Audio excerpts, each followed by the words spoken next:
Good morning. Happy Friday. I hope your day is going well and I hope your weekend is awesome. I'm excited to say that next week nothing is due. So I know you're probably thinking, oh yeah, right. Anyway, next week formally Mount Hood is closed Wednesday through Friday. We will have a lecture on Monday, but we will not have an afternoon lab, all right? So we'll have a 9 a.m. lecture, but that's it. I do that in order to keep my labs kind of the same throughout, and since I have labs on both Wednesdays and Fridays, that would be rough. So no lab Monday afternoon, lecture at 9 a.m. and stuff, should be good to go. On Monday, December 1st, which is a week from next Monday, problem set 6 will be due. So if you've got the time and the energy and you want to check that out, that would be awesome. We'll also do seminar self-quiz 6 and quiz 6 after. We'll do the Nat Ionics lab, but if you do have time to check out problem 6, that set 6, that would be cool, totally optional. Today's one of the days where attending lecture, you get 2 points of extra credit. Woohoo! So all of you in this room get 2 points just for being here. Thank you. I appreciate it. It's going to be a good weekend. Questions on any of that? Cool. We left off on Wednesday talking about solubility. And in a chemist's world, when you have a compound which is soluble, that means it dissolves. If you have an insoluble compound, it stays in its natural phase. It doesn't break up. Water is really good about getting in between the cations and anions, and lots of things will dissolve, but not everything. So as an example, we looked at these real quickly, but let's do them again. If I asked you about barium nitrate, nitrate is one of these ions right here on our solubility list, and there's no exceptions to nitrate. So that means that anytime you hear something with nitrate, blah, blah, nitrate, all right, you don't know what the blah, blah is, no problem. Nitrate should mean for us anyway that it's AQ. Chloride, bromide, and iodide ions we're going to run into a lot, and they are usually AQ, but we will run into their exceptions quite often as well. So if one of those is with silver, lead, or the mercury 2,2+ ion, that would be an insoluble compound. But if it was barium with chloride, barium is not an exception, so you would say AQ. On the other hand, if I asked you if barium sulfate was soluble or insoluble, well, sulfate is usually AQ as well. Anything in this column is AQ. But you can see over here that barium is one of the exceptions. So if you run into the exception, then you would not write BaSO4 AQ, you would write it BaSO4 solid, okay? And why this is important, we talked about how aqueous compounds dissociate in water. They break down into their cations and anions. So when we write BaCl2AQ, you can really write it, you probably should write it, as barium 2+ and 2 chloride ions. If you have, though, something which is insoluble, a solid, then it stays the solid. It doesn't break up to barium ions and sulfate ions. So when we did the net ionic reactions, we never broke up the solids, and we won't break up liquids and gases, stuff like that. This solubility guide is going to be really important to us all the way through Chem 223. You will find other solubility guides online. Even our own textbook has a different solubility guide. Use our solubility guide. All right, that way all of our answers will be aligned and stuff like that. Any questions on any of that? Sweet. Now, to distill down the solubility guide even more, and by the way, the solubility guide will be part of the Net Ionics lab, the last lab we're going to do in Chem 221. You can also find it at mhchem.org/SOL. But anyway, to distill it down even more, if you want to know the ones we're going to run into most of the time, sodium, potassium, lithium, rubidium, had to say it, ammonium, nitrate, and those kind of things, always AQ, all right? We don't run into rubidium as much, so that's not why it's not on there, but it would be on that list too.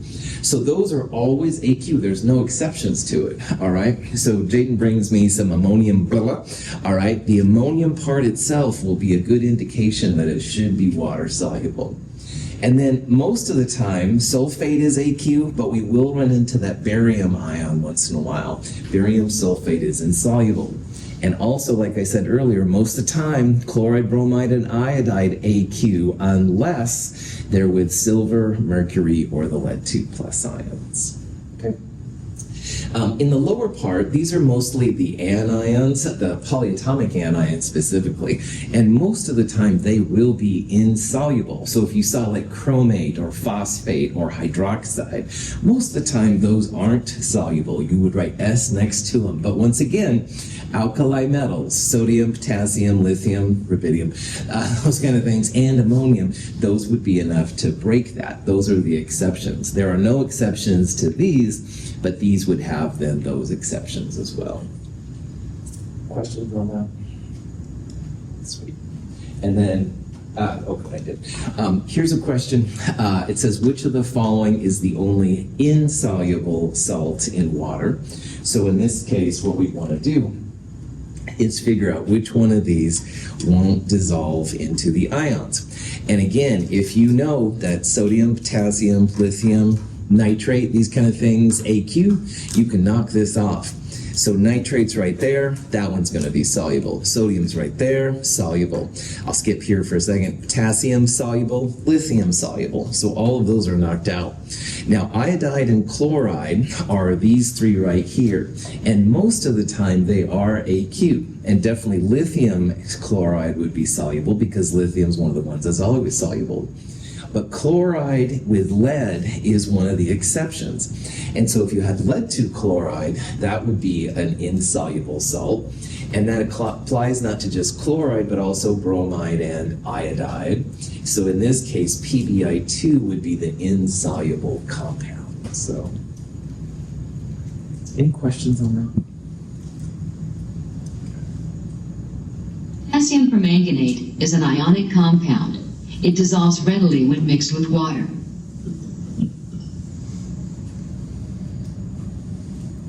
Dissolution involves the breaking of the bonds that hold the compound together.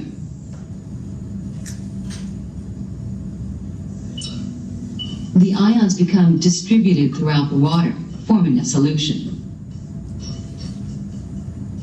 Water molecules are made of hydrogen and oxygen. The hydrogen side of the molecule has a positive charge. The oxygen side is negative. When water molecules contact an ionic compound, such as potassium permanganate, their positive sides are attracted to the negative ions of the compound, and the negative sides of the H2O are attracted to the positive ions in the compound. These attractions allow the crystal lattice to break down, and the compound dissolves. Potassium permanganate, when it dissolves in water, is an incredible cool purple color. If you ever get a chance to see it, it's pretty awesome. But anyway, what happens is potassium permanganate, like all the ionic compounds, makes a lattice. Potassium permanganate, etc. And they're really strong, all right? Ionic bonds are really, really powerful.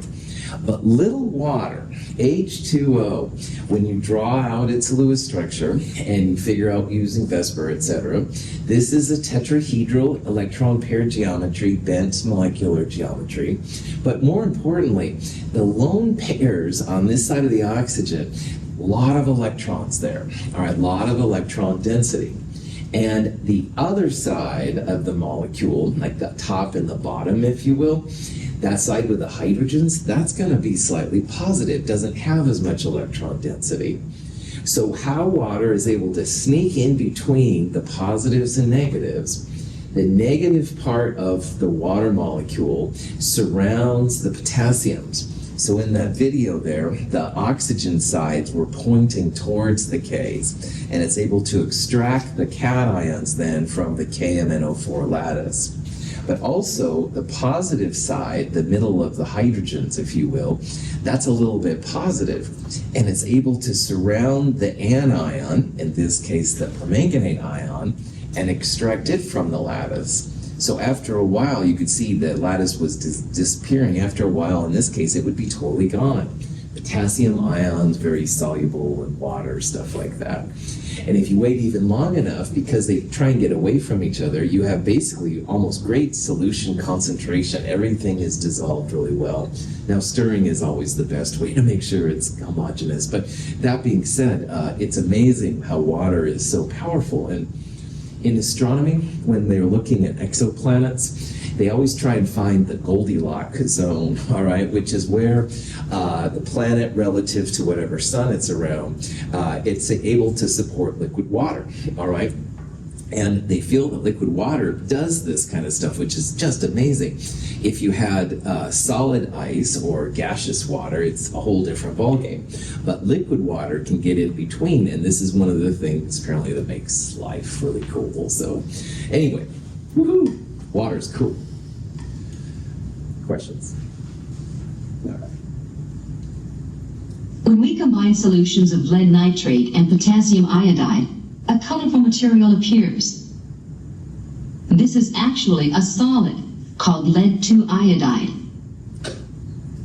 Now, when you look at all the reactions that are known, there are several patterns of reactions that chemists use. And so when someone asks the hip chemist what's going to happen when these chemicals react, this type of reaction, which is called an exchange or a double displacement reaction, is one real common kind that happens.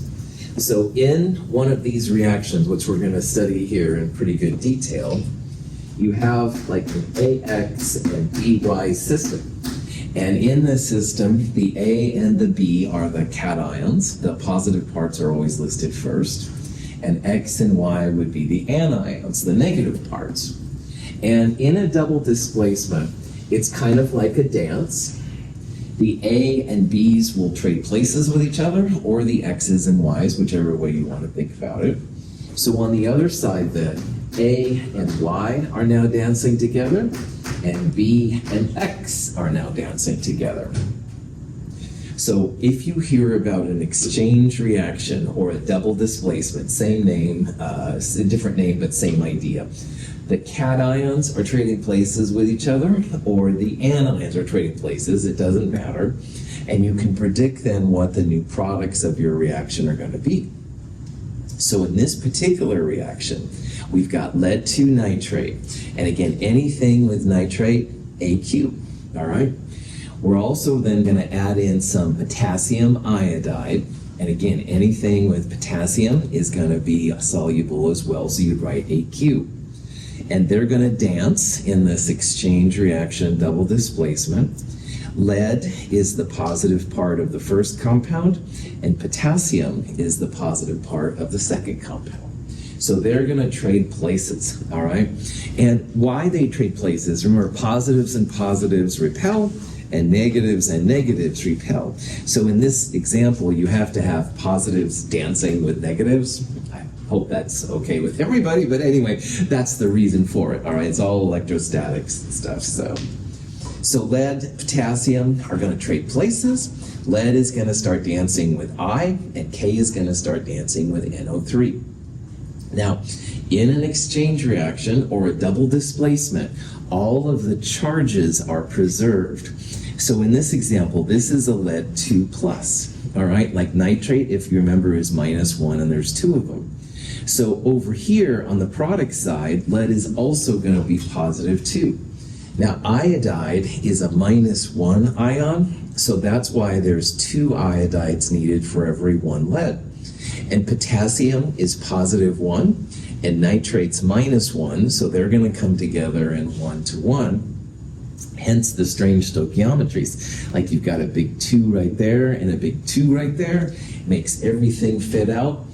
That's how you figure out what the products are. And then finally, if you use that solubility table we just talked about, you can figure out if the products are going to do anything. So again, anything with K plus and NO3 minus is automatically AQ, and most of the time I minus is AQ unless it's with silver plus, mercury 2 plus, or in this case, lead 2 plus. So iodide starts dancing with one of its exceptions. It makes a solid, and it's actually a pretty cool yellow compound. I've seen it. It's a really cool kind of a yellow color and stuff. So this is what happens with these exchange reactions. There's a lot of examples. We'll go through some examples of how this works out. We're going to see on the next slide that if you do make a solid, it's called a precipitation reaction. Precipitation is just when you make a solid in a chemical reaction. But for right now, as long as you can all see this kind of dance that's happening, pretty cool. Any questions? Cool. In the test tube, we have an aqueous solution containing iron 3 ions. To this, we will add a solution of sodium hydroxide. A precipitation reaction occurs that produces iron hydroxide, an insoluble metal compound. So imagine you're doing this reaction with someone from, say, Chem 104, and you start adding the chemicals together, and this funky brown solid appears, and you're like, whoa, what is that? You can figure out what it is now, all right? And it's all about double displacement. Now, first of all, if you hear about a precipitate, all right, a precipitate is a solid that forms in a reaction, all right? Solids sometimes that are naturally solids just are called precipitates too, but technically, in a chemical reaction, if a solid forms, that's a precipitate.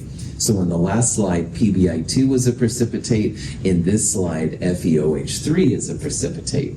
But anyway, if you wanted to tell the Chem 104 student, what was going on here, this is another one of these double displacement / exchange reactions. You look for the cations, the positive parts, usually metals, all right? Iron is the positive part here. It's an iron +3. Nitrate is -1, and there's 3 of them. So it's an iron +3, and it's going to trade places with this sodium. And sodium is a group 1A metal. It's usually +1. So iron and sodium trade partners. The charges are preserved. So iron's going to be +3 over here as well. Now hydroxide, OH- is -1. You're going to need 3 hydroxides to balance out the iron. But sodium being +1 bonds perfectly with nitrate, which is -1. So NaNO3 is sodium nitrate. We add the big 3's there, those stoichiometric coefficients, in order to make all the chemicals react.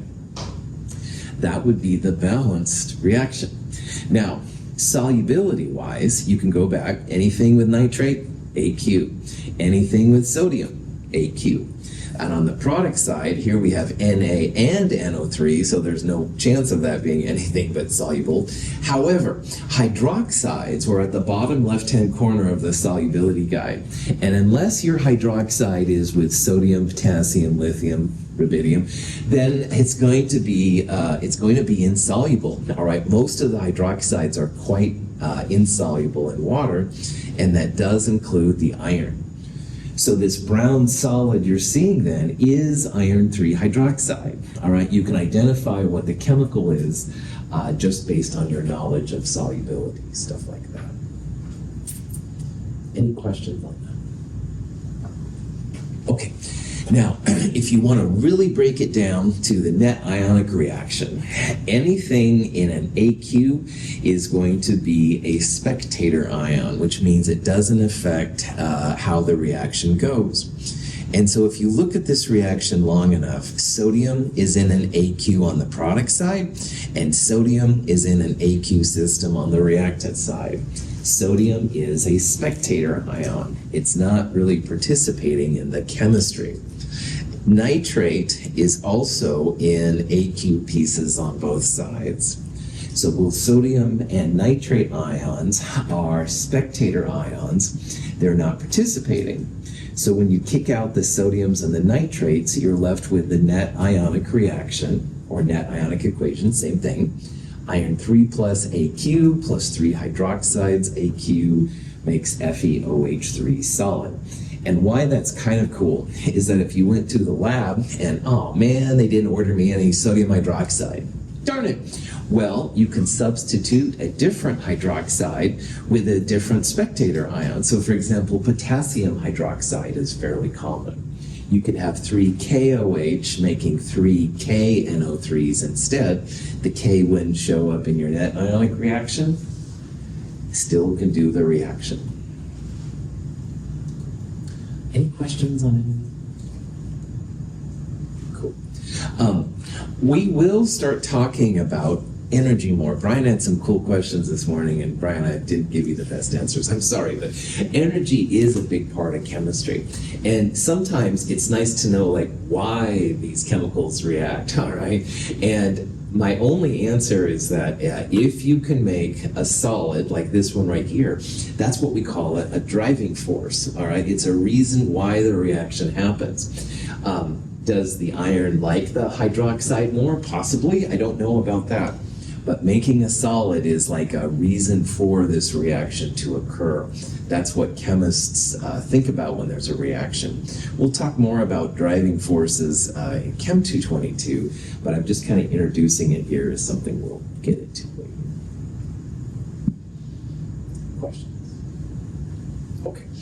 So, if you have an exchange reaction, AX plus BY and AY plus BX, and one of the pieces, one of the products is a solid, it's called a precipitation reaction. And again, a precipitation reaction is nothing more than a double displacement where a precipitate, a solid, is formed, all right? So you usually have aqueous pieces, you put them together, and all of a sudden, like here, a solid forms, precipitation reaction. And there's a lot of examples of those in chemistry. But there are more types of exchange reactions than just precipitation reactions. So let's look now at another pretty common one, the acid-base reaction. Reaction of hydrochloric acid and sodium hydroxide is an acid-base reaction. A color-changing indicator allows us to see that a reaction occurred. So acids are species that usually the H is listed first, and that H is like different from most H's. So we saw earlier in chapter 7, part 1, we saw methane, CH4. Those H's are not listed first. Those H's are kind of boring. But boy, oh boy, here's HCl. That H is going to be a little bit more exciting. And so this is the example of an acid. There's some pretty cool things you can do with acids, as we're going to see here. Anyway, HCl, hydrochloric acid, as you know, is pretty common. We've used it in lab. Now, a base is a metal hydroxide, all right? So if you have a metal with an OH minus ion, that's going to be a base. Sodium is a metal, so sodium hydroxide is a base. So this is another kind of double displacement reaction. I'm going to write it as HX and MOH. The H is the acid, so X is just whatever else is with it. And M is the metal that's with the hydroxide to make a base. And what happens here, just like the A and the B traded places up here, here the H and the M are going to trade places. Because H can be positive 1, just like anything else. Anyway, when M goes with X, it makes MX, which isn't that exciting. But H and OH together makes H2O. And water, the formation of water, is what makes this kind of happen. So this is an example of an acid-base reaction. And it's nothing more than a double displacement, all right? The H and the M are trading places with each other, and forming water is actually pretty important to chemists. Now, if you form water, all right, it doesn't look like anything happens, all right? So what chemists will do a lot of times is they'll put a chemical in that turns color once an acid-base reaction has happened. This purplish color here is indicative of a compound called phenolphthalein. We'll use that in the spring. It's not important, but it's a common acid-base indicator. It's nice to visually know that some kind of reaction has happened, all right? So in this case, because it turned kind of a purple, you know that a reaction happened. The MX part that's formed is technically called a salt. And if you're putting, salt on your French fries, that's sodium chloride, and that's the main use probably we use for it. In my chemical world, a salt is the product of an acid-base reaction. So whatever MX is, that would be your salt. Now, in this case, it happens to be table salt, but it isn't always table salt. All right, it could be potassium bromide or lithium nitrate or whatever, but whatever else is formed right there, that's technically salt. Usually the salts are aqueous, they dissolve in water, so usually then that means that both of those pieces are spectator ions. So if you pull the metal ion out, if it's a spectator, and you pull the anion from the acid out, because it's a spectator, you're left with an OH minus from here, an H plus from here, and liquid water. And so this is the net ionic equation for the acid-base reaction. Forming water, which we take for granted, actually creates a lot of energy. And so if you have a strong acid and a strong base, this is always going to be your net ionic reaction. Forming water is actually a pretty cool thing. Now, sometimes acid-base reactions are called neutralization reactions because in theory, if you have equal moles of sodium hydroxide and hydrochloric acid, you mix them together and mix well, you'll end up with 1 mole of water and 1 mole of sodium chloride dissolved in water. So I've seen videos of this. These people will take like super strong acids that dissolve metals and stuff, and they'll take super strong bases. They can do some fun things with them. And then they'll mix them together, stir well, and they drink it, and in theory it should be like salt water, right? I would never let any of you do it, so don't get any ideas. I'd be so worried that your mole amounts weren't quite right. Maybe you had like 0.9 moles and 1.1 moles, something like that. So you'd have some leftover acid and base that you'd swallow. But I have seen people do it, and it's amazing. But anyway, you won't be able to do it, I'm sorry, paranoid instructor, etc., etc. However, if you hear the neutralization, that's what it's referring to. If you have equal moles, in theory, they should neutralize each other, and you'd have just water and then some kind of salt left, which you could probably drink, but I won't let you. So then, most of the time, salt is just an alkali metal with that, like Cl or whatever you're adding to it, opposed to anything else. You bet. Most of what we're going to look at, you would have alkali metals, absolutely. So sodium, potassium, lithium. You can have things like calcium hydroxide. That's actually a pretty strong base. It doesn't dissolve as well. You can also do like transition metal hydroxides too, but most of the time, absolutely, they're going to be alkali metals. You bet. Yeah, right. So what determines the strength of a base and like the strength of an acid? Excellent question. I'll talk about that on the very next slide, so give me just 1 second. Any more questions on this one? All right, Brian, your question is fantastic. There are strong acids and there are weak acids, and there are strong bases and there are weak bases. Hydrochloric acid is a strong acid. The compound hydrogen chloride ionizes completely, so many ions are free in the solution. The thing that makes an acid strong, which we'll tackle here first, is that when you have an H plus and some kind of counter ion, a strong acid, 100% of them break up into cations and anions. So for HCl, which is what this video shows, you literally have no HCl left. It's all H plus and Cl minus, all right? When H plus reacts with water, it creates what's officially known as the hydronium ion, H3O plus. So if you see H3O plus, just think of it as H plus. But going back to your question then, Brian, yeah, every one of these H plus is what makes an acid an acid. And if there's no H plus holding on to chloride, then you've got just tons of these things, and they're able to react a lot stronger. On the next slide, I'll show you some weak acids. Maybe 1 in 10,000 of them break up to H plus and whatever else is left. So you don't have as much H plus able to react with your bases and stuff like that. In chemistry, this is really important, all right? You want to know if you're dealing with a strong acid or a weak acid. Now, in reality, there are thousands of acids, all right? We're just seeing a couple of them. But really, there's only 5 important strong acids.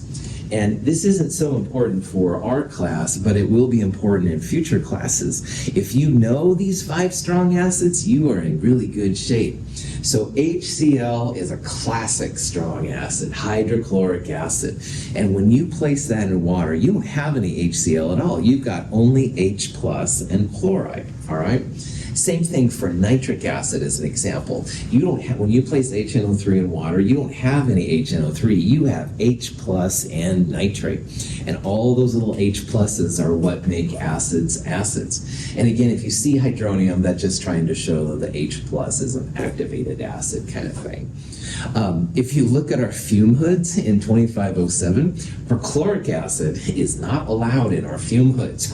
We didn't get the fanciest kind of fume hood because they're more expensive. Perchloric acid is just amazing, man. It's a really strong, nasty acid that does all kinds of things. We can handle these acids up here, but perchloric is so strong, you need to do some special kind of things. Now, at first you might be like, oh my gosh, I need to have, total hazmat suit when you're dealing with acids and stuff like that. However, Hydrofluoric acid is a weak acid because it only partially ionizes. At any one moment, most of the HF molecules have not split into their ions. most acids, and most of the acids that we deal with, to be totally honest, are weak acids. So while HCl in that last video, every H and Cl broke apart into H plus and Cl minus, all right? So you put 1 mole of HCl in, you have 1 mole of H plus and 1 mole of Cl minus, and that mole of H plus is going to do crazy things. Well, HF, hydrofluoric acid, is an example of a weak acid. And if you put a mole of HF in water, maybe you'd have 0.001 moles of H plus. Most of the H plus stays connected to the F minus. And so these aren't as active of acids as the strong acids are. Acetic acid is an active ingredient in vinegar. So I bet you've all had vinegar at one point in your life, all right? It's got kind of a funky taste, but it's hardly something you'd spit out like, oh, it's burning me, right? If you did this, if you tried to take HCl in, it would absolutely burn your throat. But vinegar, like most of the weak acids, is much more subtle. And as a matter of fact, most of the foods and the drinks we consume are a little bit acidic. So it's good. All right, having an acid can be a good thing. Carbonic acid, phosphoric acid are both in our bodies and stuff, different kind of systems. Phosphoric acid is in soft drinks. This gives you kind of, if you do Diet Coke and stuff like that, it gives you kind of the thing. But anyway, the difference once again is that weak acids, you might put a mole of the acid in, but you might have 0.0001 moles of the H plus. So there's a lot less of a sting, a bite to these kind of acids, which has some powers, as we'll see here in a little bit. Also, I need to point out about acetic acid. Here's the formula for acetic acid. It's a CH3. It has a C double bond O and an OH, and it's this hydrogen which is acidic. It bugs me as the instructor, but almost all the time, acetic acid is listed CH3CO2H. The acidic hydrogen is last. I think the acidic hydrogen should be listed first, HCH3CO2, but what are you going to do? So anyway, just realize, I blame organic chemists, by the way, but that's a different story. What I would just realize that this is the one acid where a lot of times the H is not listed first.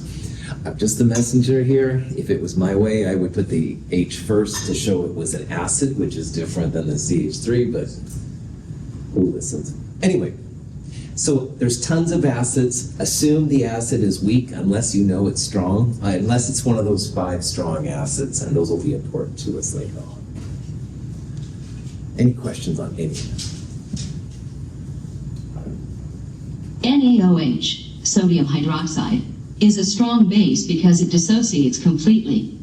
In aqueous solution, it breaks into sodium cations and hydroxide anions. So likewise, bases can be strong and they can be weak.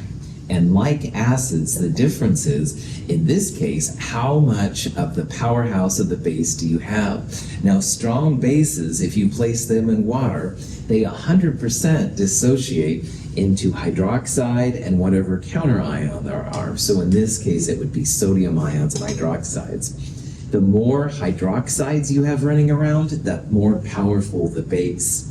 So sodium, potassium, and lithium hydroxide are the three classic strong bases, and they are really, really powerful.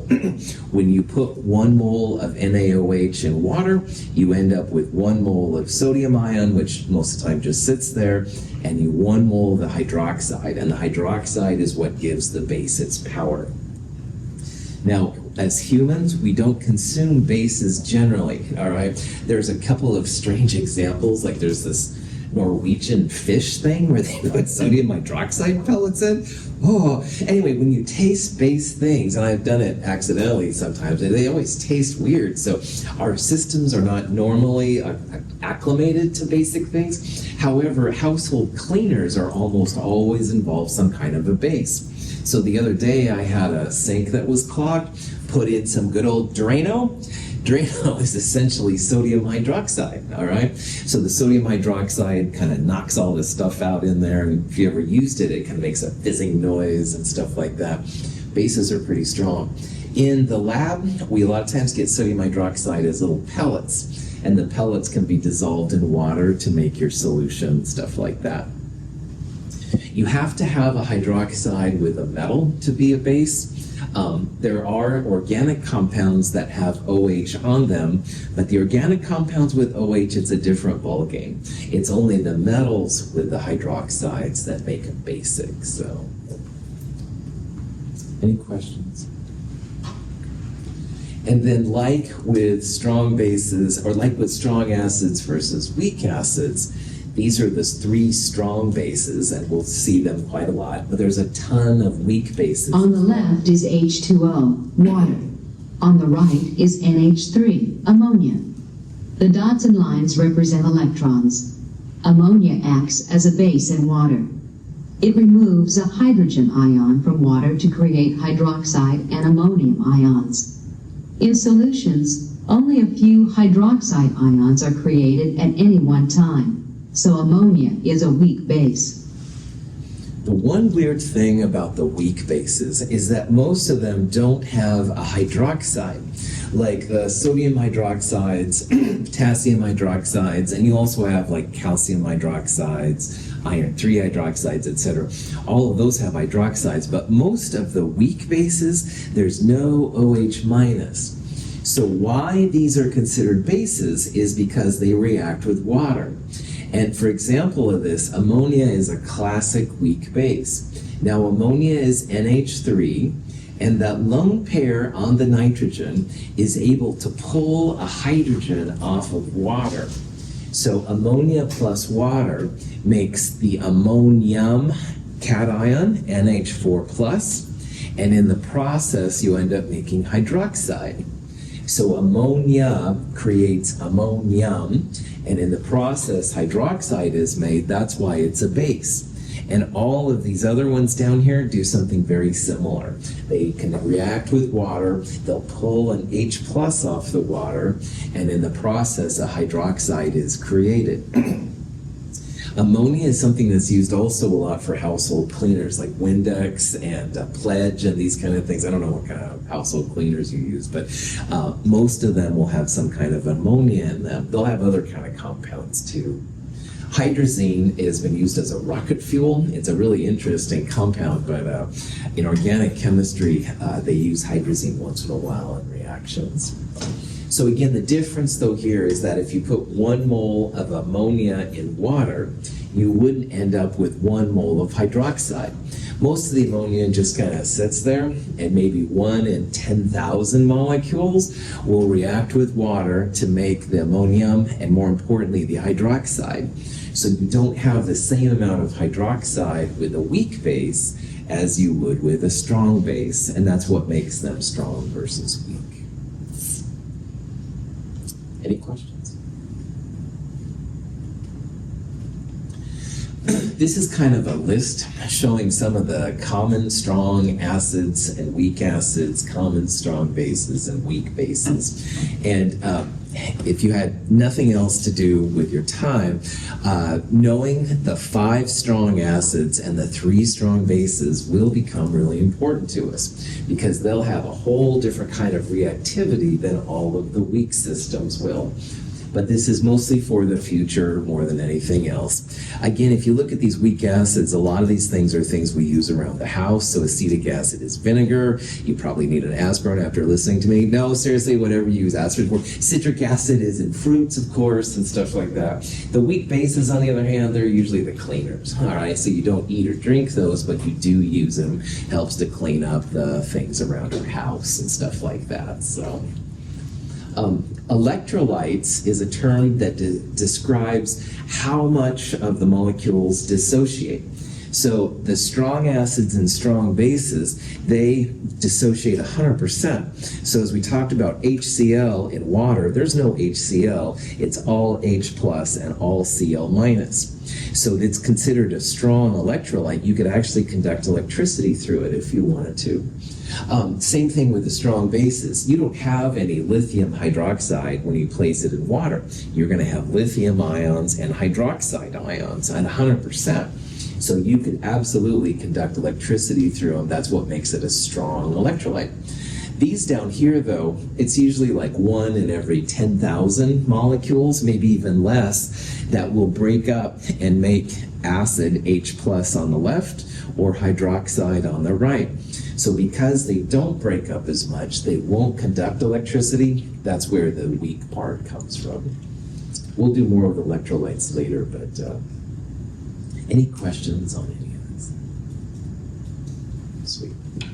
So just as a review then, which of the following is not an acid in aqueous solution? All right.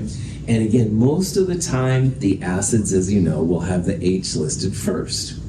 So E has an H listed first, acid. HCl, I hope you know by now, is an acid, definitely. H3PO4, phosphoric acid, that's an acid. So using that, you can knock off B, D, and E right away. A and C both have hydrogen, so the question is then which one is the acid? And as we talked about, this is acetic acid, and for whatever reason, chemists write it a lot of times as CH3CO2H, where the last hydrogen is the acidic part. And again, drives me crazy. I think the H should be listed here, but whatever. NH3 has hydrogen, but NH3, when it reacts with water, it pulls an H plus off to make ammonium, NH4 plus, and hydroxide. So the only one here that's not an acid is NH3. All right, NH3 is a base. And even though this one doesn't have the H listed first, you kind of need to be the hip chemist and know it. And again, I apologize, it's not how I would do things, but what are you going to do? Questions? All right. So, in our double displacement world, we've seen precipitation reactions where a solid was made, and now we've looked at acid-base reactions where water is made. And if anyone ever asks why these reactions form, I would say, well, the first one, because you're making a solid, there's a driving force apparently to make that happen. In this one, it would be the formation of water. But there's a third kind of double displacement reaction we're going to look at now. This is called a gas-forming reaction. Gas-forming reactions are a little funky, but they are really important. So for example, here at Mount Hood, Dinah Hardesty is the geology professor, and she brings her students out on field trips, and they'll test for carbonates by adding a little bit of HCl. And if it starts to bubble, then they know they have a carbonate. So what she is doing, and what her students are doing then, is essentially taking some kind of carbonate, and in the natural world it's usually a metal. Calcium carbonate is very common, sometimes magnesiums and stuff like that, but usually calcium. Calcium carbonate reacts with hydrochloric acid, HCl, and this is a double displacement reaction. So calcium is the positive part, and H plus is the positive part. So calcium and H will swap partners. Calcium was positive 2 because carbonate's minus 2, so that makes calcium chloride over here. But H plus is positive 1, carbonate's minus 2. You're going to need 2 H's to balance with a carbonate. So it makes H2CO3, and H2CO3 is carbonic acid. But the interesting thing, from a chemist's perspective anyway, is that this is considered an unstable acid. It doesn't usually hang around as carbonic acid. And in the body, if you know about its systems, carbonic acid can come from CO2 and water. CO2 and water can react in the body to make carbonic acid, all kinds of stuff. So if you end up making carbonic acid, it does not stay carbonic acid. Carbonic acid will break down into carbon dioxide and water. And you can actually see then the bubbles. So when Dyna's students add the HCl in, they see kind of a fizzing action, all right? The fizzing is the carbon dioxide that happens. Carbonic acid is not an acid that usually sticks around. So really up here, instead of writing carbonic acid, it's better to write CO2 and water, because that's really what you see, all right? We don't ever see any evidence of carbonic acid. It just kind of appears and then disappears. So in this kind of reaction, let's call it MCO3 and HX, all right? And the M and the H are going to trade places. Usually you're going to need 2 acids because the acids are monatomic. You end up making MX, which is in this case like calcium chloride, not very exciting, but you make H2CO3. And you've got to be on the lookout if this is one of the products, because it does not stay H2CO3. It breaks down to H2O and CO2 gas. And this is why it's called a gas-forming reaction, all right? Initially, it doesn't really look like a gas-forming reaction, H2CO3. But the hip chemist then knows that if you add this in, you will see CO2 come out, and it's like a fizzing. The other thing that you need to be on the lookout for is if you end up making ammonium hydroxide. So if you have ammonium hydroxide as a product, this is another unstable compound. It will break down into ammonia, which is a gas, and water. Calcium carbonate, marble, is placed in hydrochloric acid. Carbonic acid is produced, which is converted to gaseous carbon dioxide and water in a gas-forming reaction. So you can see there the fizzing. This is just a super high resolution camera that's showing the CO2 formation. I'm always fascinated by these kind of things. But, all right, chemistry and art coming together. But anyway, this is a powerful type of reaction, all right?